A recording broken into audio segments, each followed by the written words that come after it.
Hello बच्चों, आइए इस प्रश्न को समझते हैं। प्रश्न दिया गया है 4 संख्याओं में प्रथम 3 संख्याएं गुणोत्तर श्रेणी में हैं तथा अंतिम 3 समांतर श्रेणी में हैं, जिनका सार्वंतर 6 है। यदि पहली तथा अंतिम संख्या समान हो तब पहली संख्या होगी। तो बच्चों, इस प्रश्न में हमें कुछ इस प्रकार से दिया गया है कि 4 संख्याएं हैं, माना 4 संख्याएं हैं, माना 4 संख्याएं ए, बी, सी, डी है। अब पहली 3 गुणोत्तर श्रेणी में है। तो बच्चों, इस प्रश्न में जो मुख्य अवधारणा का प्रयोग होगा वो ये होगा कि यदि ए, बी, सी गुणोत्तर श्रेणी में है, गुणोत्तर श्रेणी में है, तब b की घात 2 बराबर होगा a गुणा c के। यदि a, b, c समांतर श्रेणी में है,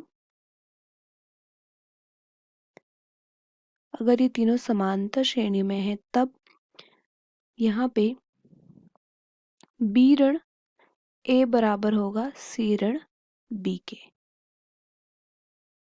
तो यही दो अवधारणाएं हमें इस प्रश्न में प्रयोग में लाएंगे हम। अब हमें क्या दिया गया है कि ए, बी, सी और डी हैं। हमने माना 4 संख्याएं हैं ए, बी, सी, डी। यदि प्रथम 3 संख्याएं गुणोत्तर श्रेणी में हैं तथा अंतिम 3 संख्याएं समांतर श्रेणी में हैं, जिनका सार्वंतर 6 दिया गया है। अंतिम 3 का सार्वंतर, इसका मतलब बी, सी, डी का सार्वंतर है 6। तो अगर हम ये बी लेते हैं तो ये हो जाएगा बी धन 6 और ये हो जाएगा बी धन 12 और ये ए ही रहेगा। और पहली और अंतिम संख्या समान हो। पहली संख्या ए है, अंतिम संख्या है बी धन 12। तो हमें ये दिया गया है कि जो ए है वो बराबर है बी धन 12 के। मान लेते हैं समीकरण 1।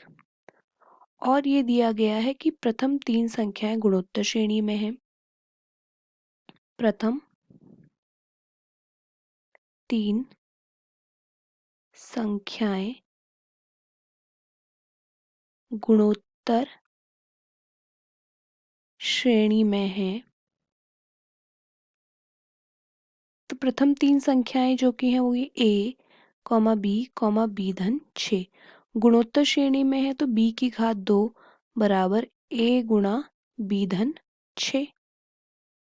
मान लेते हैं समीकरण 2। तो अब समीकरण 1 से a का मान 2 में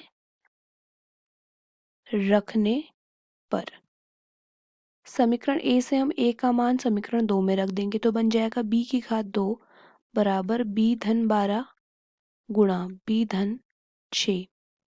तो ये हो जाएगा b की घात 2 बराबर b की घात 2 धन 6b धन 12b धन 72। b से b कट गया तो 18b बराबर हम लिखेंगे ऋण का 72।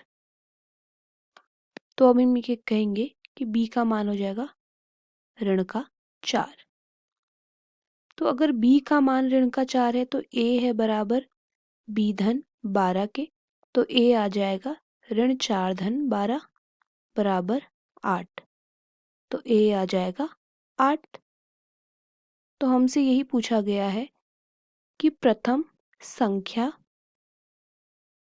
क्या होगी।